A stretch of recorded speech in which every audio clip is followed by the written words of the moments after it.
चूँकि शंकर भाई हमरा संगे बैसल छथि आ एकटा एहन गीतकार संगीतकार गवैया जे संगीत के जे छै से जिनका ज्ञान छनि जे सिखला है तऽ शंकर भाई जो हमरा संगे छथि तऽ हम चाहबै जे कजरी दिस हमरा सब चली आ हिनका एहि साक्षात्कार में हिनकर एहि बातचीत में हमरा सब बेसी से बेसी जे अपन पारंपरिक गीत है पारंपरिक जे लोकधुन सब छै तकरे हमरा सब जे छै से लऽ कऽ अहाँ सबके लेल आयब।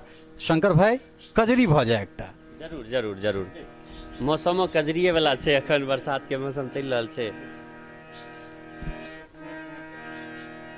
कैसे खेले जाइब सावन में कजरिया, बदरिया घिरे आई नदी।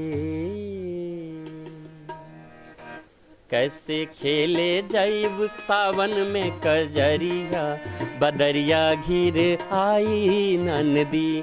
कैसे खेले जाइब सावन में कजरिया, बदरिया घिर आई नदी। बदरिया घिर आई नदी, बदरिया घिर आई नदी। कैसे खेलब जाई सावन में कजरिया, बदरिया घिर आई नदी।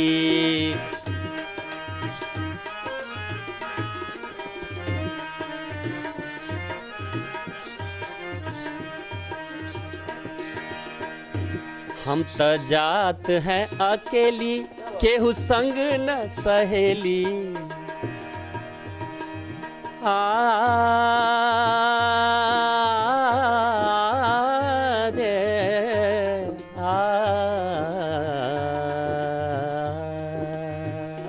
हम त जात हैं अकेली, केहू संग न सहेली, केहू संग न सहेली। ले लोग रोक ली है, लोग रोक ली है हमारी डगरिया, बदरिया घिर आई नदी।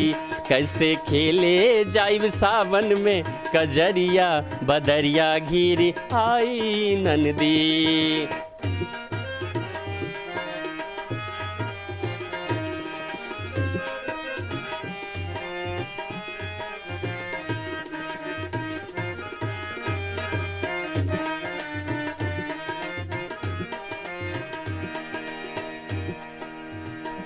नंदी बोले ऐसे बोली, जैसे लागत दिल पे गोली।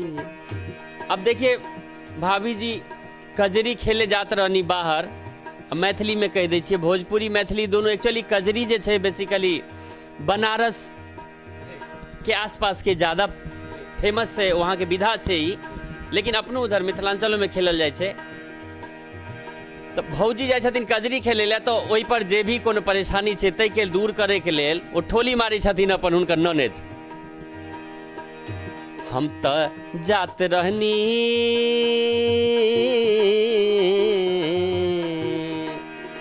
नंदी बोले ऐसी बोली, जैसे लागत हमके गोली।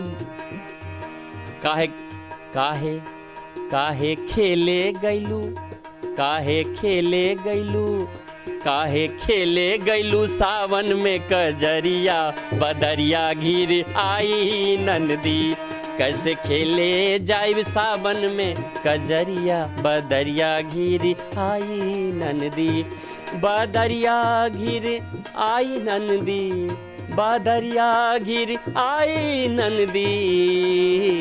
कैसे खेले जाइब सावन में कजरिया, बदरिया घिर आई नदी, बदरिया घिर आई नदी।